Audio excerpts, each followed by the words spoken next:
आज के थार्ड सेमिस्टारे जो फिजिक्स परीक्षा छिलो तार आंसर की आगे आलोचना करेছি। এই ভিডিওতে আমি ডিটেইলসে আলোচনা করব কোন সেরার आंसरগুলো কি করে এসেছে। প্রথম কোশ্চেনটা ছিল কোন ক্ষেত্রে হুইস্টন ব্রিজের নিস্পন্দ অবস্থাটি পরিবর্তিত হবে। এটা ক্যালকুলেশন করার দরকার নেই। বিভিন্ন বাহু রোধগুলিকে পরিবর্তিত করা হলে অপশন এ হচ্ছে। এবারে দুয়ের দাগের কোশ্চেনটা যদি আমরা আলোচনা করি, দুটি বৃত্তাকার কুণ্ডলীর ব্যাসার্ধের অনুপাত তার মানে r1/r2 এটা ইজ ইকুয়াল টু দেওয়া আছে 1/2। তাহলে এখান থেকে তোমরা ক্ষেত্রফলের অনুপাত বের করে নিতে পারবে, তাহলে 1:4 হয়ে যাবে। চৌম্বক ভ্রামকের অনুপাত দিয়ে দেওয়া আছে, তাহলে p1/p2 এটা ইজ ইকুয়াল টু কত না 1/2। আবার তোমরা pm is equal two i into a জানো, তাহলে i is equal two pm/a হয়ে যাচ্ছে। তাহলে যদি আমরা i1/i2 ক্যালকুলেশন করি তাহলে কত পাবে না p1/p2 ইন্টু a2/a1। তাহলে p1/p2 ভ্যালু দেওয়া আছে 1/2, a2/a1 এর ভ্যালু 4/1, তাহলে এটা 2 হয়ে যাচ্ছে। তার মানে অ্যান্সার বি 2:1 হয়ে যাচ্ছে। এবারে তিনের দাগের কোশ্চেনটা দেখো, দুটি সমান্তরাল তড়িৎ পরিবাহী তারে ক্রিয়াশীল বলটা F বলা আছে। যেমন ধরো এখানে দুটো পরিবাহী তার আছে, এটাতে প্রবাহ মাত্রা I1, এটাতে প্রবাহ মাত্রা I2, এদের মধ্যে ডিস্টেন্স R। তাহলে তোমরা এদের মধ্যে ক্রিয়াশীল যে বল সেটা জানো যে F is equal to μ0/4 2I1 I2 by কত না R হয়।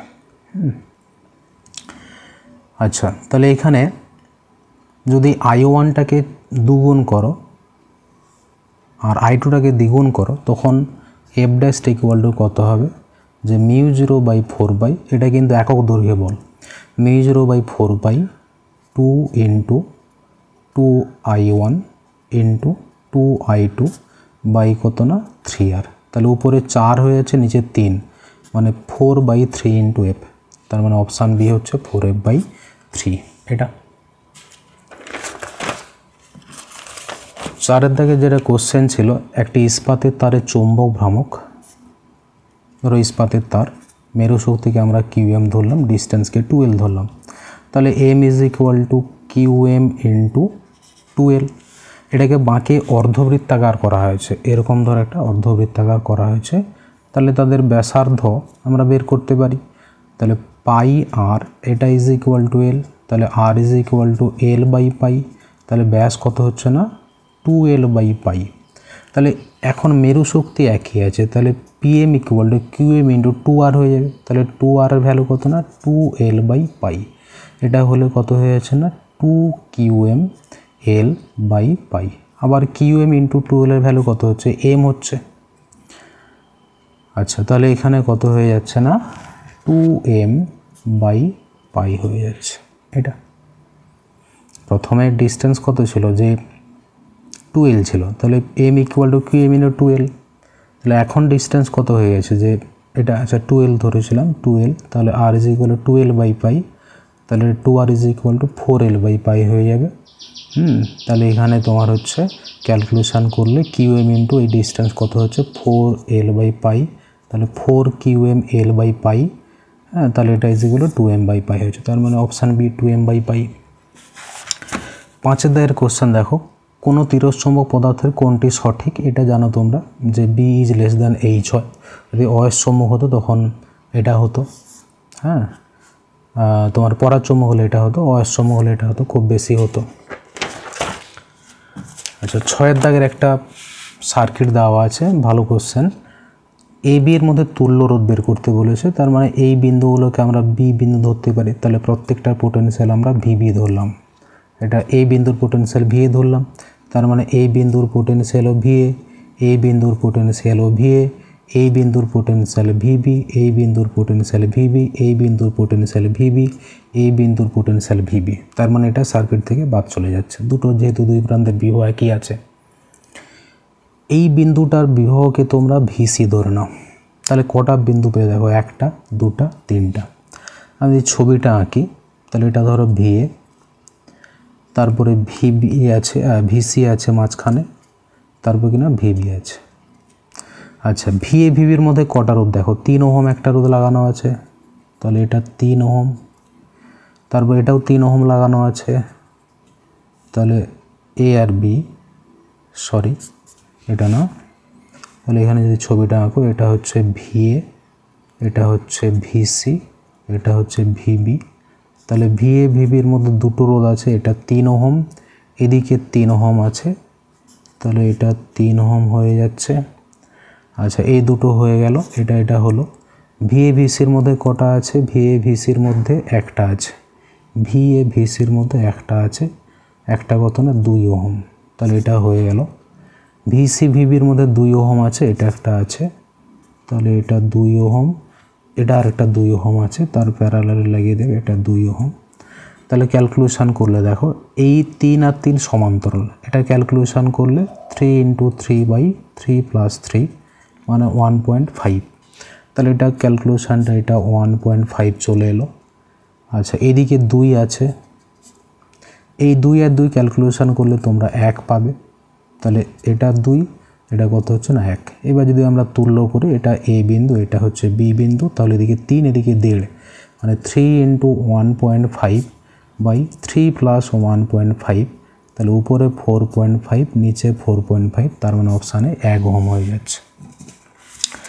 একটি পোটেনশিওমিটার তারের দৈর্ঘ্য 100 সেন্টিমিটার, রোধটা 10 ওহম দেওয়া আছে, এটিকে আর এবং 2 ভোল্ট তড়িৎচালক বল নগণ্য আভ্যন্তরীণ সঞ্চয় কোষের সঙ্গে যুক্ত করা আছে। তাহলে এর মধ্যে আমরা কারেন্ট বের করতে পারি, তাহলে এর মধ্যে কারেন্ট কী করে পাবে না 2 এটা রেজিস্ট্যান্স আর প্লাস এই যে 100 ওহম, এটার 100 সেন্টিমিটার, তার রোধটা হচ্ছে এত, তাহলে এত অ্যাম্পিয়ার। এর মধ্যে যে পোটেনশিয়াল ড্রপ সেটা নিশ্চয়ই 10 ভোল্টের সঙ্গে সমান হবে, তাহলে এখানে তোমরা বলতে পারো যে আই ইন্টু এটার রেজিস্ট্যান্স কত না 4, কারণ 100 ওহমে 10, তাহলে 40 সেন্টিমিটারে কত হবে 4 ওহম, তাহলে আই ইন্টু 4 = 10 মিলি ভোল্ট দেওয়া আছে, এটা করে দেবে, তাহলে 2/r + 10 × 4 = 10⁻²। এটা ক্যালকুলেশন করলে এদিকে 100 গুণ হয়ে যাবে, তাহলে 800 = r + 10, এখান থেকে r = 790, অপশান সি হবে 790। আচ্ছা এবারে 8 কোশ্চেনে চলে এসো। 18টি সদৃশ তড়িৎ কোষে মিশ্র সমবায় এরূপভাবে সাজানো হলো যাতে বহিস্থ রোধের মধ্য দিয়ে সর্বোচ্চ প্রবাহ যায়। তাহলে এটা তোমরা সমীকরণ জানো, যদি mn সংখ্যক যদি মোট কোষ হয়, এটা ধরো মোট কোষের সংখ্যা, তাহলে এখানে তোমরা সর্বোচ্চ প্রবাহমাত্রার সূত্র জানো যে বহিস্থ রোধটা আভ্যন্তরীণ রোধের সঙ্গে সমান হয়, তাহলে সেই আভ্যন্তরীণ রোধের ভ্যালু কত না nr/m হয়, যেখানে n সংখ্যক আমরা এরকমভাবে একটা সারিতে n সংখ্যক লাগাই, এরকমভাবে m সংখ্যক সারি গঠন করি, তাহলে n এর ভ্যালু এখানে 6 বলা আছে, rটা দেখো এখানে কত বলা আছে r বলা আছে, বাই m এর ভ্যালু কত বলা আছে না 3 বলা আছে, তাহলে এখান থেকে তোমরা বহিস্থ রোধ r/r এর ভ্যালু পেয়ে যাবে 2:1, অপশান ডি হবে। 9 কোশ্চেনটা আইভি লেখচিত্র দেওয়া আছে, এক্ষেত্রে সিদ্ধান্তে আসা যায় কি। আচ্ছা উপরে দেখো মূল বিন্দু আমি সবকটা সরলরেখা y = mx যদি বসাও, y এর জায়গায় i বসিয়ে দাও, mটা থাকলো ইন্টু এক্সের জায়গায় আমরা v বসাতে পারি, তাহলে i/v কি প্রকাশ করছে না m প্রকাশ করছে, আবার i/v সমান কি জানো 1/r, তাহলে স্লোপটা 1/r কে প্রকাশ করছে, তাহলে 1/r যদি হয় ধাতব, তার মানে তোমরা জানো টেম্পারেচার বাড়ালে কি হয় না রোধটা বাড়ে, তাহলে টেম্পারেচার বাড়ালে যদি রোধটা বাড়ে, তাহলে এই ছবিগুলো দেখলে বুঝতে পারছো যে এখান থেকে আমরা করতে পারি যে এটা রেজিস্ট্যান্সকে আমরা R1 ধরলাম, এটার R2 ধরলাম, এটা আমরা R3 ধরলাম, তাহলে টেম্পারেচারে কি হচ্ছে না, যদি স্লোপটা তোমার এটা হয় 1/r এর সঙ্গে সমান হয়, তাহলে স্লোপটা দেখলে বুঝতেই পারছো যে স্লোপটা কার ক্ষেত্রে বেশি হচ্ছে, এটার ক্ষেত্রে বেশি, এটার ক্ষেত্রে বেশি, এটা একটু কম, এটা একটু কম, তাহলে উল্টালে R3 is greater than R2 is greater than R1 পাবে, তাহলে টেম্পারেচারগুলো একই রকম থাকবে, এটা তার মানে অপশান বি হচ্ছে T1টা সব থেকে ছোট, T2 সব থেকে বড়। আচ্ছা এইবারে 10 কোশ্চেনটা ছিল যে দুটো তড়িৎ চালক বল দেওয়া আছে, তাহলে এখান থেকে আমরা কারেন্টটাকে I1 ধরতে পারি, এটাকে I2 ধরতে পারি, তাহলে এখানে আমরা আই ইজ ইকুয়াল টু, এই কারেন্টটা ধরো আই, হ্যাঁ, আই ইজ ইকুয়াল টু আমরা I1 প্লাস I2 লিখতে পারি। I1 এর ভ্যালু দেওয়া আছে কত না 3/0.2 প্লাস I2 ভ্যালু কত পাবে না 2/0.3 এটা। এবার তোমরা E/R করতে পারো। আর এর ভ্যালু দুটো সমান্তরাল সমবায় আছে, মানে রোধ দুটির গুণফল বাই রোধ দুটির যোগফল। এটা যদি ক্যালকুলেশন 0.5 হয়ে যাচ্ছে, তাহলে E এর ভ্যালু কত হয়েছে, এটা এদিকে গুণ হয়ে যাবে। তাহলে এটা ক্যালকুলেশন করলে 3 × 0.3 প্লাস 2 × 0.2 বাই 0.3 প্লাস 0.2, এটা ক্যালকুলেশন করলে 1.3 ডিভাইড বাই হয়ে যাচ্ছে 0.5, এটা ক্যালকুলেশন করলে 2.6 পাবে, 2.6। আচ্ছা, পারস্পরিক আবেশ গুণাঙ্কের মাত্রিক সংকেত m is equal to phi is equal to mi জানো, এখান থেকে m ইজ ইকুয়াল টু ফাই/i। ফাইয়ের মাত্রা হয় ml² (-2 I ইনভার্স), তাকে আরেকটা আইতে ভাগ হয়ে যাবে, অপশান বি হয়ে যাবে। 12টা দেখো, পরিবর্তী প্রবাহের তুলনায় এসি প্রবাহ কম বিপজ্জনক, ঠিকই আছে, এটাও ঠিক আছে। পরিবর্তী প্রবাহ RMS এর সমান এত, দুটোই ঠিক আছে, অপশান সি হয়ে যাচ্ছে। শূন্য মাধ্যমে তড়িৎ চুম্বকীয় তরঙ্গ x অক্ষ বরাবর গতিশীল, তাহলে i ক্যাপ বরাবর যাচ্ছে। কোনো একটা নির্দিষ্ট অবস্থানে বি এর মানটা দেখো কে কে বরাবর কাজ করছে, তাহলে ই এর ভ্যালু কত হবে? তাহলে ই এর ভ্যালু তোমরা জানো যে E/B is equal two C হয়, তাহলে E is equal to B into c, 2.4 × 10⁻⁻8 into c এর ভ্যালু 3 × 10⁻+8, তাহলে এটা কাটলো, তার মানে কত পাবে যে 7.2। এবারে জে ক্যাপ হবে, কেন হবে না, আমরা জানি E ক্রস বি এর দিকে সি হয়, এটা যদি হয় তাহলে আই ক্যাপ বরাবর তোমার হচ্ছে x অক্ষ মানে তরঙ্গটা যাচ্ছে, তাহলে অবশ্যই বিটা যেহেতু কে ক্যাপ বরাবর আছে, তাহলে এটা কে ক্যাপ, তাহলে জে ক্রস আই করলে তবে কি তোমরা আই ক্যাপ পাবে, তাহলে এটা হচ্ছে জে ক্যাপ হয়ে যাচ্ছে। 14 দাগের কোশ্চেন ছিল, স্তম্ভ বেলানো ছিল, অবলোহিত তরঙ্গ, মাইক্রো তরঙ্গ, এক্স রশ্মি, রেডিও তরঙ্গ। তাহলে দেখতেই পাচ্ছ রেডিও তরঙ্গের সব থেকে ল্যামডা বেশি, মানে এটার সঙ্গে বি হয়ে যাবে। তারপরে একটু কম যা ল্যামডা, মানে সেটা হচ্ছে মাইক্রো, এটা। তারপরে অবলোহিত তরঙ্গ তারপরে থাকবে, অবলোহিত তরঙ্গ হচ্ছে 10⁻⁻, এটা থাকবে। আর এক্স রশ্মির সব থেকে ল্যামডা কম, এটা হয়ে যাবে, মানে অপশান ডি হয়ে যাবে, এটা অপশান ডি। আচ্ছা, এটা তোমরা জানো যে C is equal to 1/√μ × epsilon, তাহলে এখানে ক্যালকুলেশন করলে 2μ0 × ε0/2, তাহলে 2 কাটাকাটি হলো, এটা 1/, তাহলে 1/μ0 ε0, অপশান সি হবে। আচ্ছা, কোন অঞ্চলে ক্রিয়াশীল তড়িৎ ক্ষেত্র এত, ওয়াইজেড তলে বর্গাকার ক্ষেত্রের মধ্যে ফ্লাক্স কত, তাহলে এস ভেক্টর বের করে নিতে পারবে। তাহলে এটা 2 বর্গাকার ক্ষেত্র মানে 2 × 4, এটা 4 হয়ে যাচ্ছে। তাহলে এটা যদি 4 হয়, তাহলে 4 এটা কোন তলে আছে, আই ক্যাপ বরাবর আছে, তাহলে ফাই ইজ ইকুয়াল টু যদি ই ডট এস করে দাও, তাহলে এখানে কি হয়ে যাচ্ছে যে 4 × 12 মানে 12 হয়ে যাচ্ছে, তাহলে এটা অপশান এ হবে, 12 ভোল্ট ইন্টু মিটার হয়ে যাবে, 12 ভোল্ট ইন্টু মিটার। আচ্ছা, এরপরে 17 দাগের কোশ্চেন যেটা ছিল, সেটা কি একটা বর্গাকার সমান্তরাল ধাতব সমান্তরাল বৈদ্যুতিক ধ্রুবক দেওয়া আছে 2, ধারকত্ব 3, মধ্যবর্তী দ্বিগুণ করে, তার মানে ε0A/d, এটা ইজ ইকুয়াল টু 3 × 10⁻⁻6 ফ্যারাড দেওয়া আছে। দূরত্বকে দ্বিগুণ করা হচ্ছে ওই ফাঁকা স্থানে, তার মানে ε0A/d প্রথমে 2 থাকলো প্লাস পরের ডি অঞ্চলে 4 পরাবৈদ্যুতিক ধ্রুবক আছে, এটা ক্যালকুলেশন করলে তোমরা 4ε0A/3d পাবে, তাহলে এটা 4/3 × 3 × 10⁻⁻6, তাহলে এটা 4 মাইক্রোফ্যারাড হওয়া উচিত, কিন্তু কোশ্চেনে দেওয়া নেই, ভুল আছে এটা। 18 দাগের কোশ্চেনটা দুটি পরিবাহী দেওয়া আছে, এত এত ধারকত্ব এত, মোট আধান ভাগ করুন মোট শক্তি অনুপাত কত হবে। তাহলে প্রথমে যেটা শক্তি যে Q²/2c করে নেবে, Q²/2 × 3c করে নেবে, তার মানে Q²/6c হয়ে যাচ্ছে। আচ্ছা, ভাগ করে নেওয়ার পরে মোট শক্তি এবং আচ্ছা পরে যেটা হবে তোমাদের যে U2 is equal to half C1 plus C2 মানে 4C ইন্টু সাধারণ বিভব কত হবে না Q by C1 plus C2 করলে 4C পাবে, তাহলে q square by 16C square. তাহলে এটা ক্যালকুলেশন করলে কিউ স্কোয়ার বাই 8 আর একটা সি থাকবে, এটা অনুপাত করে দেবে। তাহলে মোট শক্তি পরে বলেছে, পরে কত না, তাহলে q square by 8C is to q square by 6C। এটা হলে কত হবে, তাহলে 6:8 হয়ে যাবে, মানে 3:4 হয়ে যাবে। তাহলে এটা অপশান সি হবে। আচ্ছা, 19 কোশ্চেন দেওয়া আছে, কোনটি সঠিক চিহ্নিত করো। বিভব প্রবাহ দ্বিগুণ করলে তড়িৎ প্রবাহ মাত্রা দ্বিগুণ হবে।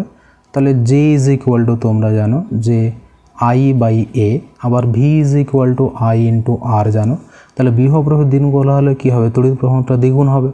তাহলে এটা যদি দ্বিগুণ হয় তাহলে কি হবে, এটা যেটাও দেখো দ্বিগুণ হয়ে যাচ্ছে, তার মানে এটা ঠিকই আছে। বিভব প্রবাহ দ্বিগুণ করলে বিচলন বেগ অর্ধেক হবে। VD is equal to I by A নিয়ে জানো। হ্যাঁ, আবার এখানে যদি তোমরা বসাও VD is equal to I by A নিয়ে হয়, বিভব রোধকে দ্বিগুণ করলে তোমার হচ্ছে প্রবাহটাও দ্বিগুণ হয়ে যাচ্ছে, তার মানে বিচলন বেগটা বেড়ে যাওয়ার কথা, তার মানে এটা ভুল আছে। আচ্ছা, এবারে প্রস্থচ্ছেদ দ্বিগুণ করা হলে তড়িৎ প্রবাহ ঘনত্ব কমে যাবে। J is equal to I by A. আচ্ছা, প্রস্থচ্ছেদ দ্বিগুণ করা হলে এলটা L/2 হচ্ছে, তার মানে আরটা হয়ে যাচ্ছে R/4। তাহলে R/4 হলে আইটা 4 গুণ হয়ে যাচ্ছে, প্রস্থচ্ছেদ দ্বিগুণ হয়ে যাচ্ছে, তার মানে আগের তুলনায় 2 গুণ হয়ে যাচ্ছে। হ্যাঁ, আগে যদি জে ছিল এখন 2I/A হয়ে যাচ্ছে, তার মানে 2AJ হয়, তার মানে এটা ভুল আছে, তার মানে কেবলমাত্র বিটা ঠিক হবে। আচ্ছা, তারপরে 20টা আছে যে একটি এল দৈর্ঘ্য বিশিষ্ট তারের রোধ হলো আর, তারটি টানা যতক্ষণ না পূর্বের দৈর্ঘ্যের x গুণ হয়, তারটি রোধ কত হবে। তাহলে পূর্বের দৈর্ঘ্যের দ্বিগুণ হলে L dash equal to X into L, তাহলে A dash equal to L A by X হয়ে যাবে। তাহলে R dash equal to rho এলের জায়গায় এক্স এল বাই কত না এ বাই এক্স, এটা ক্যালকুলেশন করলে X square rho L by A হয়ে যাবে, মানে আগের রোধের এক্স স্কোয়ার গুণ এটা। আচ্ছা, 21 কোশ্চেন ছিল, এখান থেকে তোমরা প্রথমে সি বের করে নেবে। তুল্য ধারকত্ব 1/1 plus 1/c equal to 2 plus এটা ক্যালকুলেশন করলে এটা 10 প্লাস 5 প্লাস 2, তার মানে তুল্য ধারকত্ব হয়ে যাবে 10/17 মাইক্রোফ্যারাড। এবারে কিউ বের করে নেবে। Q is equal to CV করলে তাহলে 100/7 মাইক্রোকুলম হয়ে যাবে এটা। এবারে যদি এর মধ্যে ভোল্টেজ বের করতে বলে এটাকে 2 দিয়ে ভাগ দিয়ে দেবে, তাহলে 50/17 হবে, এটাকে 2 দিয়ে ভাগ দিলে। তারপরটা দেওয়া আছে একটি ধনাত্মক আধানায়িত তড়িৎ প্রবাহ, তার মানে এটা ইজ ইকুয়াল টু সিগমা/2 এপসাইলন জানো। তাহলে এটা হলে আর এর উপর নির্ভর করে না, কনস্ট্যান্ট টার্ম, অপশান ডি হবে। 23 এরকম একটা তড়িৎ দ্বিমেরু আছে -q প্লাস কিউ, এখান থেকে আর দূরত্বে ইলেকট্রিক ফিল্ড ধরো ই, এটাকে অক্ষ ধরেছে 90 কোণে ঘুরেছে, মানে এরকম অবস্থানে চলে এসেছে। এখন দেখো লম্ব সমদ্বিখণ্ড অবস্থান, তার মানে E/2 হয়ে যাবে। তাহলে আগের বিন্দুতে এখন ওই আগের বিন্দু তড়িৎ প্রবাহ হলো E/2 হবে। 24 দেখো, বায়ু মাধ্যমে দুটি আধান রাখা আছে, একটাকে বলা আছে কিউ, অপরটাকে বলা আছে 4Q। এদের মধ্যে ডিস্টেন্স বলা আছে কত না 0.18। তাহলে এই পয়েন্টে ধরে নাও যে প্রাবল্য 0 হবে, এই ডিস্টেন্সকে x ধরে নাও।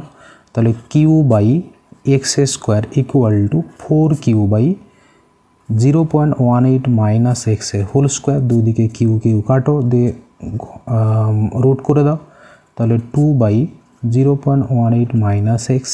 তাহলে এটা কোণাকুণি গুণ করলে 0.8 minus x equal to 2x, তাহলে 3x ইকুয়াল টু 0.18 হচ্ছে, তাহলে x ইকুয়াল টু 0.06 হয়ে যাচ্ছে। তাহলে অপশান বি হবে। আচ্ছা, 25 দেখে বুঝতে পারছো এখানে ফ্লাক্সটা বেশি হবে, কারণ একক ক্ষেত্রফলে তার হচ্ছে ঘনত্ব বেশি, অপশান এ হচ্ছে। 26 দাগের কোশ্চেনটা ট্রান্সফরমারের ভিপি 50-500 পাকে দেওয়া আছে প্রাথমিক কুণ্ডলী, তার মানে এটা তোমাদের এনএস দেওয়া আছে, এটা ইজ ইকুয়াল টু 500। প্রাথমিক কুণ্ডলীতে প্রবাহ মাত্রা দেওয়া আছে, তার মানে আইপি দেওয়া আছে, আচ্ছা এনপি দেওয়া আছে, IP is equal two 4 ampere. Input ক্ষমতা মানে ভিপি আইপি এটা ইজ ইকুয়াল টু 1000 ওয়াট। তাহলে এখান থেকে তোমরা ভিপি পেয়ে যাবে 250 ভোল্ট। কুণ্ডলী কত পাক সঙ্গে আউটপুট, তাহলে দেখো প্রথমে হচ্ছে 250 ভোল্ট ছিল, 500 ভোল্ট হচ্ছে পাক সংখ্যা, তাহলে দ্বিগুণ হবে 1000 হয়ে যাবে। এসি অর্ধচক্রে এটার জন্য আরএমএস মান গড় মান, আরএমএস মান তোমরা জানো যে V0 I0 by √2 is to 2I0 by pi, এটা ক্যালকুলেশন করলে পাই ইজ টু 2√2 হয়ে যাবে।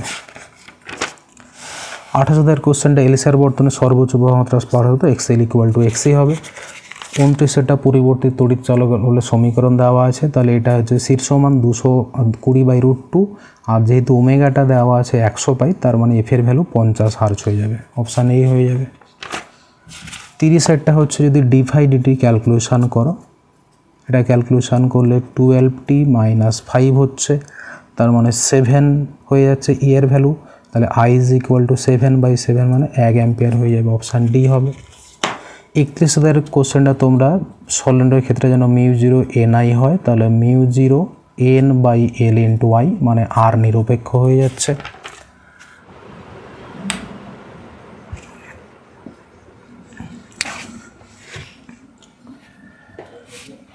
32 কোশ্চেন আছে, একটি ভোল্টমিটার রোধ 300 ওহম, তার মানে জি ইকুয়াল টু 300 ওহম দেওয়া আছে। 150 ভোল্ট সর্বোচ্চ বিভব পার্থক্য পরিমাপ করতে পারে, তার মানে এখানে ভিজি ইকুয়াল টু দেওয়া আছে 150 ভোল্ট। আচ্ছা 8 অ্যাম্পিয়ার প্রবাহমাত্রা মাপার উপযুক্ত একটি অ্যামিটারে পরিণত করতে হলে আই ইকুয়াল টু দেওয়া আছে 8 অ্যাম্পিয়ার। আচ্ছা কত দূরে যুক্ত হতো, এটা সমান্তরাল আমরা জানি। আচ্ছা এস ইকুয়াল টু তোমরা সূত্র জানো G/n-1, তাহলে জি এর ভ্যালু 300, এন এর ভ্যালু কত I/IG, তাহলে I/IG কত না VG/G মানে 150/300 -1, তাহলে এখানে 300 ডিভাইড বাই এটা উপরে উঠে যাবে, তাহলে 8 × 16 হয়ে যাবে -1, তার মানে 20 ওহম, তাহলে 20 ওহম সমান্তরালে। 33 কোশ্চেন ছিল অর্ধবৃত্তাকার পরিবাহের ক্ষেত্রে বি বের করতে বলেছে কেন্দ্রবিন্দুতে। বৃত্তাকার পরিবাহের ক্ষেত্রে তোমরা জানো B is equal two μ0 I/2r হয়, তাহলে অর্ধবৃত্তাকার বলেছে না 4r হয়ে যাবে, আর এর জায়গায় এখানে এ হয়ে যাবে, তাহলে এখানে μ0 I/4a, অপশান ডি। 34 উলম্ব উপাংশ অনুভব উপাংশের দ্বিগুণ বলা আছে, তার মানে V/a ইজ ইকুয়াল টু 2, আবার V/a ইজ ইকুয়াল টু তোমরা tan θ জানো, তাহলে tan θ মান কত হচ্ছে 2 হচ্ছে। 35 কোশ্চেন বলা আছে কিনা 1 মিটার বাহু এবং 1 ওহম রোধ বিশিষ্ট বর্গাকার কুণ্ডলী এত চৌম্বক ক্ষেত্রে রাখা আছে, ফাই বের করতে বলেছে, তাহলে phi is equal two B.A, তাহলে BA cos θ, থিটার ভ্যালু 0, কারণ তলের সঙ্গে লম্ব দিকে চৌম্বক ক্ষেত্র বলা আছে মানে তল ভেক্টরটা বি এর সঙ্গে সমান্তরাল হচ্ছে, তাহলে BA হয়ে যাচ্ছে, বি এর ভ্যালু হচ্ছে 0.5, এর ভ্যালু 1, কারণ এটা বলা হচ্ছে স্কোয়ার করলেও 1 পাবে, তার মানে 0.5 এর অপশান এই হচ্ছে।